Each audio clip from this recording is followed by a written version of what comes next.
मंगलम भगवान वीरो मंगलम गौतमो घड़ी मंगलम कुंद कुंदाद्यो जैन धर्मोस्तु मंगलम सर्वमंगल्य मांगल्यम सर्वकल्याणकारकम प्रधानं सर्वधर्माणां जैनं जयतु शासनम्। आज हम सभी 72वीं गाथा का स्वाध्याय करेंगे। उसमें अनुशीलन का आधा विषय तो हो गया था, तो आप सभी पृष्ठ क्रमांक 26 निकाल लें। गाथा पाठ। णादूढ आसवाणम् असुचित्तं विव्रिय भावं च दुःखस्य कारणं तिय तदोडियत्तिं कुडदी जीवो।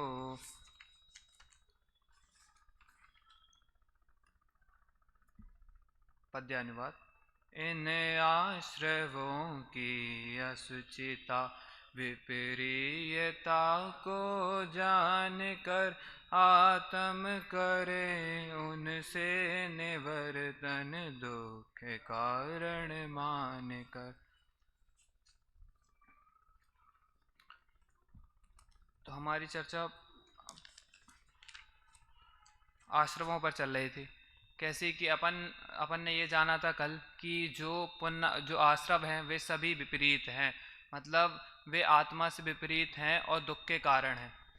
तो उसी क्रम में अपन ने ये भी जाना था कि आश्रम दो प्रकार के होते हैं, एक पुण्याश्रव एक पापाश्रव। तो यहाँ ध्यान देने की बात यह है कि संपूर्ण आश्रव भावों को अपवित्र कहा है। मतलब क्या कि शुभ आश्रव भी दुख के कारण है और अशुभ आश्रव भी दुख के कारण है। जड़ कहा है, दुख का कारण कहा है। ऐसा नहीं कहा कि पापाश्रव पवित्र हैं, जड़ हैं और दुख के कारण है, और पुण्याश्रव पवित्र हैं और चेतन है और सुख के कारण है। क्यों? क्योंकि जब अपन आश्रव की बात करते हैं तो अपन को डिफॉल्ट में ये बात आ जाती कि बुरे हैं, वो तो बुरे हैं। कैसे? तो अब जो अपन के मन में तो ये बात आ जाती कि वे बुरे हैं, पर नॉर्मल आदमी से अपन कहें कि आश्रव तो वो पुण्याश्रव को तो अच्छा जानता है और पाप आश्रव को बुरा जानता है। क्यों जानता है? क्योंकि अपन ने बचपन से यही सुना। अपन ने क्या सुना बचपन से कि पूजा पाठ करो, अभिषेक करो, सब करो, ये तो अच्छा काम है, अच्छा काम है। और बुरा काम क्या है? जो अपन सोचते हैं चोरी आदि करना, वो बुरा काम है।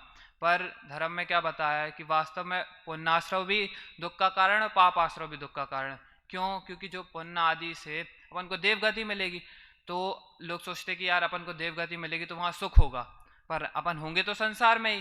तो इससे क्या बात समझ में आई कि पुण्याश्रव भी दुख के कारण है और पापाश्रव भी दुख के कारण।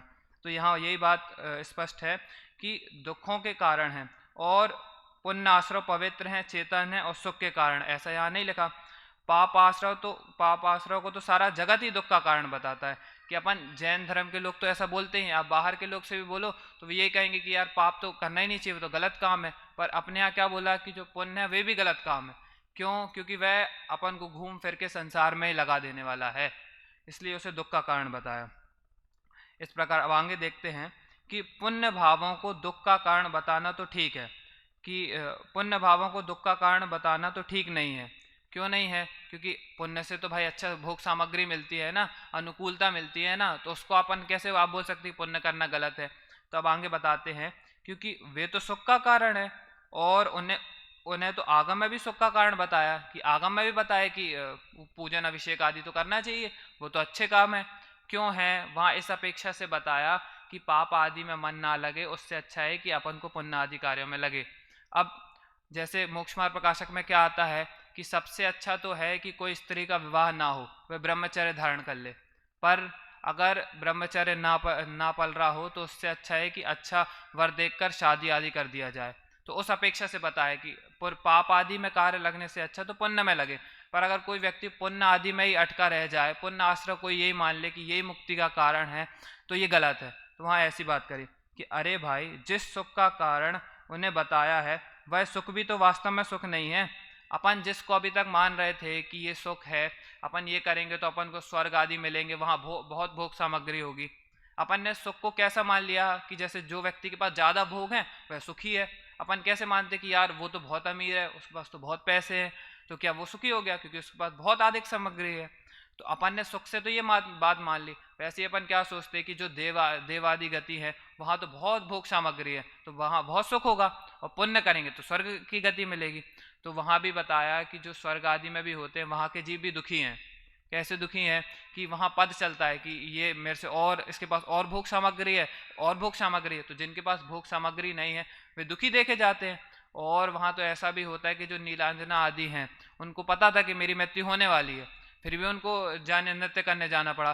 तो क्या इससे ये बात स्पष्ट होती है कि दुख तो वहाँ भी है, और अपन ने क्या समझ लिया कि पुण्य आश्रय करेंगे तो सुखी हो जाएंगे। पर यहाँ ऐसी बात नहीं, क्योंकि अपन ने जिसको सुख माना वह तो विनाशिक है, उदयजनित है, कि कुछ समय तक रहेगा फिर नष्ट हो जाएगा। अब जैसे मैं छोटा था तो मैं क्या सोचता था कि यार मेरे पास नॉइस की घड़ी आ जाए तो मैं सुखी हो जाऊंगा। पर जब थोड़ा और बड़ा हुआ समझ में आया कि यार अरमानी की आ जाएगी तो सुखी हो जाऊंगा। जब और बड़ा हुआ तब सोचा रोलेक्स की आ जाए। मतलब क्या, अगर उसमें घड़ी में सुख होता तो मुझे एक बार मिलने पर मैं सुखी हो जाता, पर ऐसा है नहीं। जिसको मैंने आज तक सुख माना उससे मैं दुखी होता गया कि यार उसको देखा कि यार उसके पास तो रोलेक्स की है, मेरे से अच्छी है, तो मुझे दुख हुआ।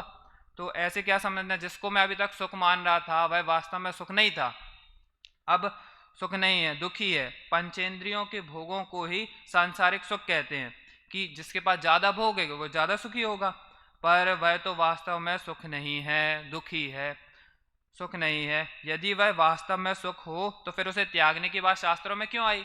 अगर उसे अपन सुख मान लें तो जो चक्रवर्ती आदि हैं, तीर्थंकर आदि हैं, उनके पास तो बहुत भोग सामग्री थी, फिर उन्हें तो क्या जरूरत है कि भाई इतना भोग है, हमें क्या जरूरत है, वो कुछ ना भी करें तो चलेगा।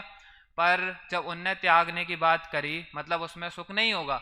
जैसे आप देखें, जैसे जो अपन से बड़े लोग होते हैं, बुजुर्ग लोग होते हैं, वो जो बात बोलते हैं अपन उनकी बात मान लेते हैं, क्यों? क्योंकि उन्हें अनुभव है, वो चीज़ ये पार कर चुके हैं। उसी प्रकार जिस व्यक्ति ने संसार का अभाव कर लिया हो, जो संसार का अभाव करने के बाद वो बात बोल रहा हो, मतलब उसकी बात प्रमाणित है और वह सच्ची बात कह रहा है, तो उसी प्रकार वह सुख वास्तव में सुख नहीं है। यदि वह वास्तविक सुख है तो फिर उसे त्यागने की बात शास्त्रों में क्यों आई है? और जो त्यागने योग्य है वह सुख कैसे हो सकता है? अब आप बताइए, इष्ट चीज को कौन त्याग करता है? जो अपन को अच्छी लग रही है उसे त्याग करने के लिए कोई शिक्षा नहीं देता। अगर वह बुरी है इसलिए तो उसके त्यागने की शिक्षा दी जा रही है। इसलिए यह गंभीरता से सोचने की बात है। और यहाँ पे एक लाइन भी आती है कैसी, अगर अगर संसार विषय सुख हो तो तीर्थंकर क्यों चाहे, तीर्थंकर क्यों छोड़े, काहे को शिव साधन करते, काहे संयम सो अनुरागे। तो कैसा कि अगर उसमें सुख होता तो तीर्थंकर आदि से क्यों छोड़ते। उसी प्रकार यहाँ तो यह कहा जा रहा है कि पुण्य पाप बंध के कारण है, जो शुभाशुभ भाव हैं और वे ही भाव आश्रम हैं। वे सभी भाव वे सभी भाव आश्रय रूप होने से अपवित्र हैं, जड़ हैं और दुख के कारण हैं। जो आश्रयवादी भाव हैं वे देखा जाए तो प्रत्यक्ष में ही दुख के कारण देखे जाते हैं, कि आश्रयवादी के भाव से ही जीव दुखी होता है। पर उसकी मिथ्या मान्यता कैसी है कि एक भाव अच्छा है एक भाव खराब है, उसके कारण वह दुखी देखा जाता है। और अभी तक क्या नहीं मान रहा कि ये मेरे से विपरीत नहीं है, अभी तक अपन ये मान रहे कि वो मेरे से विपरीत नहीं है। जब व्यक्ति को ये समझ में आ जाए कि ये भाव मेरे से विपरीत हैं, ये मुझे दुख प्रदान करने वाले हैं, इन्हीं के कारण मैं दुखी हो रहा हूँ, जब व्यक्ति ये जान ले तो वह उसे छोड़ देगा। तो उसी प्रकार अपन ने अभी तक इनको नहीं जाना, इसलिए अपन दुखी हैं। अब अपन कैसे समझ रहे कि मैं भोग सामग्री ज़्यादा इकट्ठी कर लूँगा तो मैं सुखी हो जाऊँगा। तो अभी ये बात जब तक ये मान्यता है उसे छोड़ने की इच्छा नहीं हो रही। जब ये समझ में आ जाए कि जो भोग सामग्री है, पुण्य है, पाप है, ये सब छोड़ने योग्य हैं, जब ये बात आदमी को समझ में आ जाए कि दुख के कारण है तो व्यक्ति इसे छोड़ देगा। तो उसी प्रकार यहाँ लिखी, ध्यान रखें यहाँ आश्रव को भी जड़ कहा, और जिस भाव से तीर्थंकर नाम कर्म का बंध होता है, तीर्थंकर नाम का बंध होता है, वह भाव भी बंध का कारण होने से, आश्रव भाव होने से असुचि है, अपवित्र है, दुख का कारण है। यहाँ तो यह कहा जा रहा है, यहाँ कैसी बात करी कि जो तीर्थंकर नाम कर्म जो अपन पढ़ते हैं, जो तीर्थंकर नाम कर्म का महापुण्य का उदय है, अपन तो ये बात कहते हैं, अपन ने पढ़ी भी है बचपन से। तो उसका मतलब क्या है, जब इतने बड़े उसको भी त्यागने की बात है, मतलब उसमें भी दुख ही है। संसार में जितना सब है वह सब दुख ही है। तो इस प्रकार यहाँ बात हुई। जगत को ऐसा लगता है कि ऐसा कैसे हो सकता है, पर कोई क्या कहे, वस्तुतः बात तो ऐसी ही है। क्योंकि बचपन से अपन ने यही बात सुनी कि पुण्य तो कमाओ, पुण्य कमाओ सुख होगा। अपन तो ये सोचते थे कि यार जितना पुण्य कमाएंगे उतना सुख मिलेगा, अभी जितना अच्छा कर लेंगे उतनी भोग सामग्री मिलेगी। तो अपन ने जब बचपन से यही बात सुनी तो अपन को ये बात लगने लगी कि ये बात सच्ची है। तो क्या जगत को ऐसा लगता है कि ऐसा कैसे हो सकता है, पर कोई क्या कहे, वस्तुतः बात ही ऐसी है। इस बात को भावना के बैग में बहकर समझने से काम नहीं चलेगा, अपितु गंभीरता से विचार करना होगा। कि अगर अपन ऐसे ऊपर ऊपर से सोचेंगे तो अपन कोई बात स्पष्ट रूप से समझ में नहीं आएगी। जब अपन गंभीरता से विचार करते हैं तब अपन को ये बात समझ में आती है, ना हमें पुण्य अच्छा है ना पाप अच्छा है। पर अगर अपन ऐसे ऊपर ऊपर से सोचेंगे तो अपन को तो ये लगेगा कि यार जितना ज़्यादा पुण्य कमाएंगे उतनी भोग सामग्री मिलेगी, तो इसकी छोड़ने की इच्छा क्यों होगी। उसी प्रकार विचार करना होगा। निष्पक्ष भाव से आगम के आलोक में विचार करने पर तथा अन्य न्याय और युक्ति से विचार करें तो बात समझ में आ सकती है। ऊपर ऊपर से विचार करने से कुछ हाथ नहीं लगेगा। क्यों? क्योंकि अपन ने अभी तक ऊपर ऊपर से सोचा, इसलिए अपन को कुछ हाथ नहीं लगा। जब अपन अच्छे से गहराई से बैठकर चिंतन आदि करते हैं तब अपन को समझ में आता है कि ये जो जिसमें विषय सुख में अपन मान रहे थे कि ये सुखी हो जाऊंगा दुखी हो जाऊंगा, वैसा नहीं है। जब सामान्य रूप से यह कहा जाता है कि आश्रय भाव अपवित्र है, दुख के कारण है, तो सभी लोग स्वीकार कर लेते हैं। पर जब इसी बात को स्पष्ट करते हुए कहा जाता है कि आश्रय भाव दो प्रकार के होते हैं, अब आप किसी नॉर्मल आदमी से कहें कि यार आश्रय भाव छोड़ देना, तो आदमी क्या समझेगा? क्योंकि अपन ने तो ये सुना है, तो अपन को ये लगता है कि आश्रय भाव तो मात्र एक अशुभ आश्रय ही होता है, आश्रय तो गलत ही चीज है, मतलब हमने चोरी आदि की उससे आश्रय होता है। ये तो कोई जानता ही नहीं। अपन जब गंभीरता से विचार करें तब अपन को ये बात समझ में आती है कि आश्रय दो प्रकार का होता है, एक शुभ आश्रय एक अशुभ आश्रय। मतलब जब पुण्य आदि अपन कुछ कार्य कर रहे हैं, मंदिर में आ रहे हैं, अभिषेक पूजन स्वाध्याय कर रहे हैं, तब उनको पुण्य आश्रय हो रहा है। और जब अपन गलत काम आदि कर रहे हैं तो उससे अपन को पाप आश्रय हो रहा है। तो ऐसे जब अपन ने ये बात की कि आश्रय को छोड़ना, तो आदमी यही बात समझ जाएगा कि यार गलत काम छोड़ना, पुण्य मंदिर आदि जाना तो छोड़ना ही नहीं। पर वैसे छोड़ने का तो निषेध नहीं है, पर उसमें बात यह है कि अगर कोई व्यक्ति उसमें ही अटक जाए, कैसा कि मैं तो बस मंदिर जाता हूँ अभिषेक करता हूँ बस, उसमें आगे करने की कोई चीज़ ही नहीं, तो दिक्कत वहाँ है। जब व्यक्ति उसी को धर्म मान ले, तो नीचे नीचे जो बात आई है कि एकांत वाली, वो बात इसमें ही है कि कोई व्यक्ति अगर वहीं अटक के रह जाए तो वहाँ दिक्कत का, वहाँ एकांत खड़ा हो जाएगा, दुख का कारण ही है। तो लोग चौंक पड़ते हैं, किसी को बताए कि यार जो शुभाश्रव है वो भी दुख का कारण, तो लोग चौंक पड़ते हैं। अब यहाँ बताया, अब यह बात उन्हें नहीं लगती है, पर यह बात जिनवाड़ी में तो पहले से ही विद्यमान है। यदि हमारा ध्यान आज तक इस ओर नहीं गया तो इसमें जिनवाड़ी का क्या दोष है। अब अपन ने देखा जिनवाड़ी में तो ये बात कब से लिखी है कि आश्रव दो प्रकार के होते हैं, पर अपना ध्यान आज गया तो गलती इसमें अपनी है ना। तो चाहे शुभ हो चाहे अशुभ हो, चाहे पुण्य रूप हो चाहे पाप रूप हो, सभी प्रकार के आश्रय भाव अपवित्र ही हैं, छोड़ने लायक ही हैं, जड़ ही हैं। इनसे दुख के कारण है, इनसे दुख ही उत्पन्न होगा। इसलिए क्या, दोनों प्रकार के आश्रय भाव छोड़ना।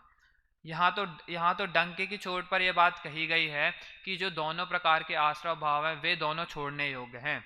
अब आगे का अगला प्रश्न देखते हैं। इस गाथा की आत्मख्याति टीका में क्रियान्वय और ज्ञानन्वय का खंडन की बात आई है। जैसे कल अपन ने थोड़ी संक्षिप्त रूप से चर्चा की थी, क्रियान्वय और ज्ञानन्वय क्या होता है। तो अपन को जानते हैं कि राग की मंदता और तदनानुरूप शरीर की क्रिया से बंध का निरोध मानना है क्रियान्वय का एकांत है। कैसा कि कोई व्यक्ति ने ये सोच लिया कि यार मैं तो व्रत आदि करता हूँ, सब करता हूँ, अब मुझे तो मुक्ति अपने आप हो जाएगी। जैसे आप कई लोग जो बाहर के दूसरे धर्मों में क्या मानते हैं कि अगर मैंने व्रत आदि कर लिया, आज मैंने ये कर लिया, तप कर लिया, तो अब मुझे तो मुक्ति हो जाएगी, तब से मुक्ति मानने लगते। ऐसा है क्या? वास्तव में ऐसा नहीं है। क्योंकि अपन ने कल एक लाइन और देखी थी, कोटि जन्म तप तपे ज्ञान बिन कर्म जरे जी। मतलब कैसा कि कोई जीव है जो ज्ञानी जीव है, उसके क्षण मात्र में ही कर्म का जितनी निर्जरा हो जाती है, उतने अनेकों वर्षों तक तप करने पर भी नहीं होती। तो बात यही है कि कोई व्यक्ति अगर तप आदि को ही ये मान ले कि इसी से मुक्ति होगी, तो यहाँ पे क्रियान्वय का एकांत खड़ा हो जाता है। और अगला क्या, अनुभव ज्ञान के बिना शास्त्र ज्ञान से आत्मा और आश्रव की भिन्नता जान लेना, मात्र से बंध का निरोध मानना, ज्ञान नय का एकांत है। अब कैसा, कोई व्यक्ति कह दे कि यार मैंने तो इतने शास्त्र पढ़े हैं, इतने दिन से स्वाध्याय में आ रहा हूँ, मुझे तो अपने आप मुझे तो मुक्ति हो जाएगी, कैसे, मुझे तो सम्यक दर्शन हो जाएगा। तो इसमें बात यह है कि जब तक अनुभव ज्ञान नहीं होगा, जब तक जो अपन ने ज्ञान है उसे अनुभव रूप से नहीं जाना, तब तक वह अपन ने ज्ञान जाना ही नहीं। जैसे आपने वो एक चेस का उदाहरण सुना होगा, कैसा कि एक लड़का था, वह चेस बहुत, उसको बहुत रुचि थी चेस में, वो चेस खेलता था, पूरे दिन खेलता था। उसकी माँ की तबीयत बहुत खराब थी, तो एक व्यक्ति ने आकर उससे कहा कि अरे तुम्हारी माँ की मृत्यु हो गई। तो उसने उसने बोला हाँ हाँ ठीक है ठीक है। तो उसने बोला क्या सुन रहे हो भाई, तुम्हारी माँ की मृत्यु हो गई। उसने कहा हाँ कोई बात नहीं। फिर जब उसका मैच खत्म हुआ, उससे यही बात बोली, तो उसने बोला क्या ये तुमने मुझे पहले क्यों नहीं बताया। मतलब इससे क्या बात समझ में आई कि उसने बात सुनी तो, पर उसने ग्रहण नहीं की, तो मतलब सुनी नहीं। उसी प्रकार जब तक व्यक्ति, अपन ने सुनी तो बहुत है बात, पर अपन ने अनुभव नहीं की, और अनुभव नहीं की मतलब अपन ने सुनी नहीं बात। तो जो इसमें यही बात है कि ज्ञान से बंध का निरोध कैसे हो जाता है। जब कोई व्यक्ति ज्ञान को अनुभव रूप से जानता है तो उसके बंध का निरोध हो जाता है। और अगर आपने वह जो ज्ञान है उसे सुना नहीं, मतलब आपने सुना तो पर अनुभव नहीं किया, तो आपका निरोध नहीं होगा। अब इसी में लोग का प्रश्न खड़ा हो जाता है कि यार आप लोग तो इतनी बात करते हो, ज्ञान ज्ञान की बात करते हो, किसे सम्यक हुआ किसे नहीं हुआ। तो उसे उन्हें बताना चाहिए कि जब अभी निरंतर स्वाध्याय आदि करने से, उसे अनुभव रूप से जानने से सम्यक दर्शन होता है। यहाँ यही बात है। पर जो व्यक्ति ये मान ले कि ज्ञान, शास्त्र ज्ञान से ही मुक्ति होती है, तो वहाँ एकांत खड़ा हो जाता है। अब ऐसा अनुभव ज्ञान के बिना शास्त्र ज्ञान से आत्मा और आश्रव की भिन्नता जान लेना मात्र से बंध का निरोध मानना ज्ञान नय का एकांत है। इन दोनों एकांतों का खंडन किया गया है इस संदर्भ में। अब कांजी स्वामी का स्पष्टीकरण, कि इस संदर्भ में स्वामी जी का स्पष्टीकरण इस प्रकार है, कैसा कि यहाँ एकांत नय और क्रिया नय, एकांत नय और क्रिया नय का एकांत का खंडन किया गया है। जो राग की मंदता की क्रिया में धर्म मानता है और वह जड़ क्रिया है, तथा जो जानने मात्र से भेद विज्ञान मानता है वह शुक्र ज्ञानी है। मतलब जो ये मान लेता है कि शास्त्र ज्ञान आदि से ही मुक्ति हो जाएगी, वह एक शुक्र ज्ञानी है। दूसरे प्रकार से कहें तो व्यवहार करते करते धर्म हो जाएगा। अब जैसे कोई व्यक्ति है, वह क्या सोचेगा कि यार मैं ये छोड़ दूंगा, धीरे धीरे व्यवहार करते करते मैं उस लेवल तक पहुंच जाऊंगा। तो ये उनके लिए बात है कि जो कहता है कि जो तपस्चरण आदि से ही मुक्ति होती है, वह ये वाला एकांत करता है। अब दूसरा देखते हैं, ऐसे क्रिया नय के पक्षपाती तथा परलक्षी ज्ञान मात्र को सम्यक ज्ञान कहने वाले एकांत ज्ञान नय के पक्षपातियों को यहाँ खंडन किया गया है। मतलब जो व्यक्ति एक चीज का ही लक्षण पकड़ के चल जाए, कैसा कि या तो वो यही पकड़ के चले जाए कि जो क्रिया कांड से ही मुक्ति होती है, या फिर कोई ये मान ले कि भाई मैं तो बस रोज स्वाध्याय आदि करूंगा बस, और मुझे कुछ करने की जरूरत नहीं है, तो उन्हें एकांत खड़ा होगा। अब इसी में अपन एक उदाहरण देखें, जैसे कोई आपने कई बार ये उदाहरण सुना होगा कि अपन एक जंगल में दो लोग थे, कौन सा, एक अंधा और एक लंगड़ा। अब दोनों को पार करना था, जंगल में आग लग गई, अब दोनों को पार करना है। तो अब अगर अंधा सोचे कि मैं अकेला पार कर लूं, तो ऐसा तो है नहीं कि अंधा पार कर ले, और लंगड़ा चाहे मैं अकेला पार कर लूं तो हो जाए। पर जब दोनों व्यक्ति दोनों का यूज करते, कैसे कि जो जिसके पैर हैं वह जो आंखों से देख सकता है उसे अपने कंधे पर बैठा ले, और फिर आराम से वो जंगल पार कर सकते हैं। उसी प्रकार जब व्यक्ति दोनों का ग्रहण करेगा, मतलब दोनों को एकांत को छोड़ेगा, तब उसे सम्यक दर्शन प्रकट हो सकता है, उससे आश्रमों का निरोध हो सकता है। अब देखें, आत्म वस्तु ज्ञान और आनंद का पिंड है। मतलब जो अपनी आत्मा है वह ज्ञान और आनंद का पिंड है। राग से भिन्न होकर उस आत्म वस्तु में एकत्व रूप परिणमन करना ज्ञान ही ज्ञान है। इसी में रमणता करना, यही सच्चा मोक्ष मार्ग है। मतलब जो अपनी आत्मा है उसी में सोचना कि मैं ये जीव द्रव्य हूँ, मैं ये जीव तत्व हूँ, ये बात अनुभव करना। अब अपन ने अभी तक क्या माना कि मैं सुखी दुखी मैं रंगराव, मतलब क्या माना कि मैं सुखी हूँ, जो मेरा शरीर है वही मैं हूँ, तो इसलिए मैं दुखी था। पर जब व्यक्ति को ये ग्रहण हुआ कि जो मेरी आत्मा है वास्तव में उससे एकत्वपना करेगा, तब ये उसकी बात है, परिणमन करना, उसी को सच्चा ज्ञान प्रकट होगा। अब आगे देखते हैं, राग की मंदता रूप क्रिया और परलक्षी ज्ञान। इस प्रकार अब अगर कोई व्यक्ति क्रिया नय को अलग कर ले और ज्ञान नय को अलग अलग कर ले तो उसे मुक्ति नहीं हो सकती। तो इसलिए लिखा कि ये क्रियाभ्याम मोक्षम, ज्ञान क्रियाभ्याम मोक्ष का कोई अर्थ करे तो वह यथार्थ नहीं है। तो और अब असली अर्थ क्या है अपन वो देखें। अतः यहाँ इस बात का खंडन किया गया है कि राग से भिन्न स्वरूप का ज्ञान और ज्ञान स्वभाव में स्थिरता रूप या रमने रूप क्रिया, यही ज्ञान क्रियाभ्याम मोक्षा है। मतलब क्या, राग से भिन्न स्वरूप का ज्ञान, मतलब जो राग है उससे जो भिन्न स्वरूप है, कैसा, जो अपना स्वरूप है, क्योंकि अपन राग में नहीं है, अपन अनंत काल से राग के साथ हैं पर भिन्न भिन्न है। तो कौन से, राग से भिन्न स्वरूप का ज्ञान और ज्ञान स्वभाव में स्थिरता रूप या रमने रूप क्रिया, मतलब ऐसी क्रिया से जिससे अपना मोक्ष मार्ग में कदम बढ़े, वैसी क्रिया कि जो अपन त्याग आदि करते हैं। अब जैसे अपन त्याग आदि करते हैं तो लोगों की मान्यता क्या रहती है उसमें कि काय क्लेश करना है, काय क्लेश करना है। वे वास्तव में जो त्याग आदि है उसका मूल प्रयोजन नहीं जानते कि अपन जो त्याग आदि करते हैं वह किस लिए करते हैं। जैसे 10 लक्षण आदि में भी अपन त्याग करते हैं तो इसलिए करते हैं कि अपन को स्वाध्याय आदि का समय मिल जाए। पर लोग क्या मान लिया, तो अब लोगों ने ये बात मान ली कि अरे त्याग करना, ये छोड़ना, वो छोड़ना। पर वास्तव में जो उसका मूल है, अगर आप मूल ग्रहण करें तो आपको उसका लाभ होगा। अब इस गाथा में प्रतिपादित विषय वस्तु के संदर्भ में पंडित जयचंद जी छावड़ा के भावार्थ का निम्नलिखित अंश विशेष ध्यान देने योग्य है। क्या है कि यहाँ कोई प्रश्न करे कि अविरत सम्यक दृष्टि, अविरत सम्यक दृष्टि मतलब चौथे गुण स्थान वाला, अविरत सम्यक दृष्टि को मिथ्यात्व और अनंतानुबंधी प्रकृतियों का तो आश्रम नहीं होता, किंतु अन्य प्रकृतियों का तो आश्रव होकर बंध होता है, इसलिए उसे ज्ञानी कहना कि अज्ञानी। सही बात है कि आपने तो शुरू में कह दिया था कि सम्यक दृष्टि का सारा ज्ञान सच्चा और मिथ्या दृष्टि का सारा ज्ञान झूठा। अब यहाँ तो आपने बोल दिया कि जो सम्यक दृष्टि है वो तो बंध सहित है, उसे तो दुख होता है, तो अब उसे ज्ञानी कहा जाए कि अज्ञानी कहा जाए। तो उसके लिए ये बात है, इसका समाधान किया कि सम्यक दृष्टि जीव ज्ञानी ही है, क्योंकि अपन ने शुरुआत में ये बात की थी कि जो सम्यक दृष्टि के सारा ज्ञान सच्चा और मिथ्या दृष्टि का सारा ज्ञान झूठा। तो उसी प्रकार सम्यक दृष्टि जीव ज्ञानी ही है, क्योंकि वह अभिप्राय पूर्वक के आश्रयों से निवृत्त है। मतलब जो अभिप्राय पूर्वक जो आश्रम है उनसे निवृत्त है, मतलब जो जानबूझ के जो चीजें करी जाती है उससे वह निवृत्त है, और उन प्रकृतियों का तो आश्रव तथा बंध होता है और वह अभिप्राय पूर्वक नहीं होता। अब देखिए, जैसे अगर मैं कहूँ संसार का कारण क्या है, तो संसार का कारण है मोह, राग, द्वेष और मिथ्यात्व।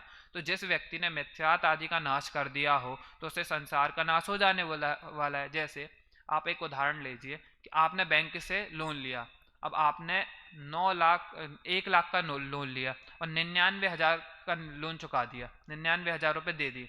अब आपका 1,000 का तो लोन है, तो अब आप लोन में जाएंगे, उसमें आएगी कर्जदार, किस किस ने लोन लिया, तो उसमें आपका नाम आएगा। पर आपको पता है कि आपने अधिकतर कर्ज चुका दिया है, और जो जिसने लोन दिया वो भी कहेगा कि अब आप लोन से मुक्त हो गए हैं, पर वास्तव में तो आप लोन, ऐसा है ना कि आप कर्जदार हैं। उसी प्रकार जो आपका मूल है, मतलब जिनके कारण, मतलब स्थिति अनुभाग, अनंतानुबंधी और मिथ्यात्व के कारण जो संसार का कारण है, अब जो सम्यक दृष्टि जीव है उसने इसका अभिप्राय पूर्वक त्याग कर दिया। उसे ये समझ में आ गया कि जो कर्म बंधन है वह मेरा नहीं है, वह शरीर का है, जो मैं जो सब क्रियाएं कर रहा हूँ वह शरीर की कर रहा हूँ, अपनी नहीं कर रहा हूँ, तो उसे संसार का नाश हो जाने वाला है। तो उसमें यह लिखा वह अभिप्राय पूर्वक नहीं है। सम्यक दृष्टि होने के बाद पर द्रव्यों में स्वामित्व का भाव है, इसलिए मतलब स्वामित्व कैसा कि ये मेरा है, ये मेरा नहीं है। मतलब उसे ये बात समझ में आ गई कि मेरी आत्मा के अलावा और मेरा कुछ नहीं है। अभी तक मैं क्या मान रहा था, जो मिथ्या दृष्टि जीव है वह ये समझ रहा था कि जितनी भोग सामग्री है ये मेरी है। मतलब अगर वो यही मान रहा है कि शरीर आदि मेरे हैं तो पूरे रिश्तेदार मेरे हैं, और जितनी मेरा घर द्वार जितना मैंने कमाया वो मेरा है। पर जो सम्यक दृष्टि व्यक्ति को ये अभिप्राय पूर्वक समझ में आ गया कि उसे भेद ज्ञान हो गया कि ये जो सब है ये सब मेरे नहीं है, तो उसका 90% काम तो हो गया। पर अभी तो उसको संसार की श्रेणी में रखा जाएगा ना, अभी तो यही कहा जाएगा कि भाई ये संसार रूप से लगा हुआ है, पर वास्तव में देखा जाए तो वह ज्ञानी ही है, क्योंकि उसने अभिप्राय पूर्वक चीजें छोड़ दी, वह अभिप्राय पूर्वक नहीं है।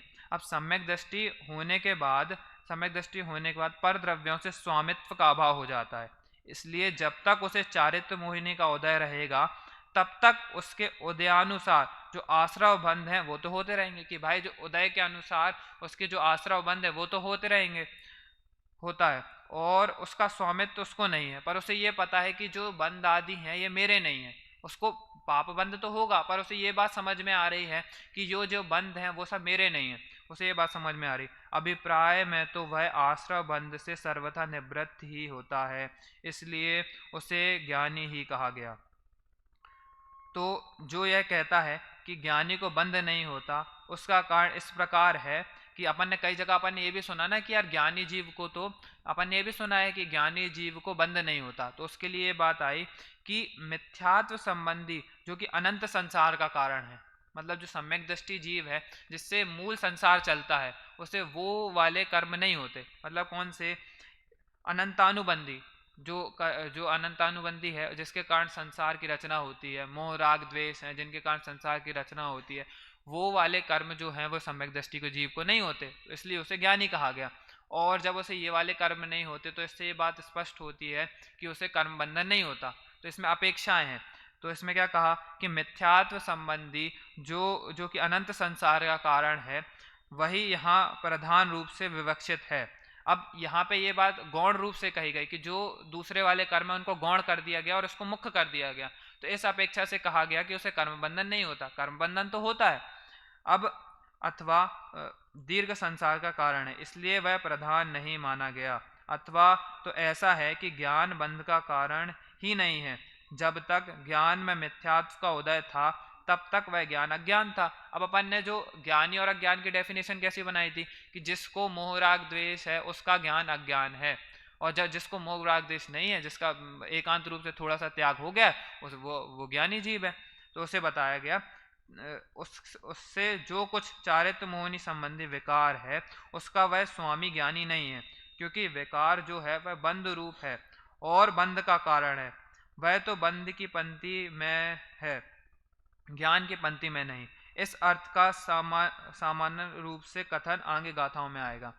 अब ये तो अपन ने ज्ञानी अज्ञानी की चर्चा की। अब यहाँ पे एक मेन बात जो कही गई कि जो जीव अपन ने ज्ञानी क्यों माना उसको, क्योंकि उसने जो मोह राग द्वेष आदि भाव है उसका उसने ये जान लिया कि ये जो भाव है, जो मेरा ये शरीर है, वह मेरा नहीं है। और जब ये बात उसे स्पष्ट समझ में आ गई तो अपन ने उसको ज्ञानी की श्रेणी में डाल दिया।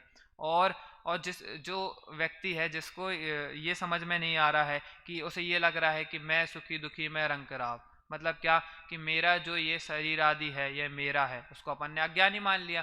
तो इससे क्या समझ में आ गया कि जो ज्ञानी जीव है उसे संसार का बंध नहीं हो रहा, उसे जो कर्म है उसका बंध नहीं हो रहा। अब आगे देखते हैं। कर्ता कर्म अधिकार के प्रारंभ में मंगलाचरण के रूप में आचार्य अमरचंद ने कर्ता कर्म प्रवृत्ति संबंधी अज्ञान का नाश करने के लिए धीर बीर जिस सम्यक ज्ञान ज्योति को याद किया है, वह कर्ता कर्म अधिकार के आरंभ 4 गाथाओं के बाद इसको प्रताप को आगे कलश के रूप में फिर याद कर रहे हैं। मतलब यहाँ जो कलश है वह आगे की जो 4 गाथा है उसका समावेश है। ऐसा कि जो शुरू में अपन ने जिस ज्ञान ज्योति की बात की थी, सम्यक ज्ञान ज्योति की बात की थी, वह इस कलश में बताया गया है। तो अपन वह सीधे कलश पढ़ते हैं। पर परिणति मोझत खंडयत भेद वादा निद मुदितम खंडम ज्ञान मुचंड मुचय ननु कथमवकाशा कर्ति कर्मा प्रवर्ते रेह भवति कथम वा पौद्गल कर्म बंधा। मतलब क्या बताया इसमें कि पर परिणति को छोड़ता हुआ, अब यहाँ पे ज्ञान का बताया कि जो ज्ञान है वह कैसे, जो मूल अपन ने इतनी देर से क्या समझा कि ज्ञान से आश्रव का निरोध होता है। ज्ञान जब व्यक्ति को ज्ञान होता है तब उसे आश्रव नहीं होता। तो उसके लिए बताया कि जो ज्ञान है वह कितना उत्कृष्ट है, जो कितना सुख प्रदान करने वाला है। ये उस ज्ञान के लिए बात है। कैसे कि पर परिणति को छोड़ता है, जो ज्ञान है वह पर परिणति को छोड़ता है और भेद के कथनों को तोड़ता है। जैसे अपन ने क्या जाना, अपन अभी तक यही जान रहे थे कि ज्ञान 4 प्रकार का होता है, 5 प्रकार। अपन ने जो जो ज्ञान का भेद बनाया, वास्तव में ज्ञान तो एक ही है। अपन को ये समझ में आया कि ज्ञान तो एक ही है, पर अपन ने उसको नई नई बातें बना ली। अब तो उसमें उसी बात के लिए लिखा है कि भेद के कथनों को तोड़ता हुआ और अखंड और अत्यंत प्रचंड ज्ञान को प्रत्यक्ष उदय को प्राप्त हुआ है। अहो ऐसे ज्ञान से कर्ता कर्म की प्रवृत्ति का अवकाश है। मतलब जब व्यक्ति को ये ज्ञान होता है तो कर्ता कर्म की प्रवृत्ति रुक जाती है। अब जैसे अपन एक उदाहरण के माध्यम से समझे कि जब सूर्य उदित होता है तब अंधेरा नष्ट हो जाता है, उसी प्रकार जब व्यक्ति को ज्ञान आता है तब उसे ये कर्ता कर्म की प्रवृत्ति रुक जाती है। तात्पर्य यह है कि ज्ञान रूपी सूर्य के अखंड और प्रचंड उदय होने पर कर्ता कर्म प्रवृत्ति और कर्म बंध का अंधकार नष्ट हो जाता है। जब व्यक्ति को यह समझ में आ जाता है कि जो मैं ये कर रहा हूँ, ज्ञान ही सभी समस्याओं का निर्धारण करने वाला है, जिसको ज्ञान हो जाएगा वो से ये समझ में आ जाएगा कि जो मैं कर्ता कर्म की प्रवृत्ति है वह रुक जाएगी। अब इस प्रकार इस कलश का भाव था। अब आगे अपन थोड़ा सा और देख लेते हैं कि ज्ञेयों के निमित्त से तथा क्षयोपम के विशेष से ज्ञान में जो अनेक खंड रूप आकार प्रतिभास होते हैं, मतलब अपन जो समझते हैं कि ज्ञान के जितने भेद होते हैं वह ऐसा नहीं है, तथा इससे रहित ज्ञान मात्र आकार अनुभव में आता है। इस कारण ज्ञान को अखंड विशेषण दिया कि ज्ञान का कभी खंड नहीं होते, इसलिए उसे अखंड विशेषण दिया। और पर के निमित्त से रागादिक परिणति नहीं होता। जो ज्ञान है वह रागादिक से दूर है, वह दूर निवारण करने वाला है, इसलिए उसे पर के निमित्त से रागादि रूप परिणमित नहीं होता, बलवान है। इस कारण अत्यंत प्रचंड कहा। मति ज्ञान आदि जो अनेक भेद हैं उनसे दूर करता हुआ उदय को प्राप्त हुआ है, इसलिए भेद कथनों को तोड़ता हुआ और पर के निमित्त से रागादिक रूप परिणमित होता था, उससे छोड़ता हुआ उदय को प्राप्त हुआ, इसलिए पर परिणति को छोड़ता हुआ है। मतलब जो ज्ञान है वह अखंड है, अत्यंत प्रचंड है और भेदों को तोड़ने वाला है, ऐसे ज्ञान की परिभाषा दी। और इसलिए जो वो ज्ञान है वह आश्रवादी को छोड़ने वाला है, ऐसी यहाँ बात है। ऐसे मंगल भावना सत्यवादी।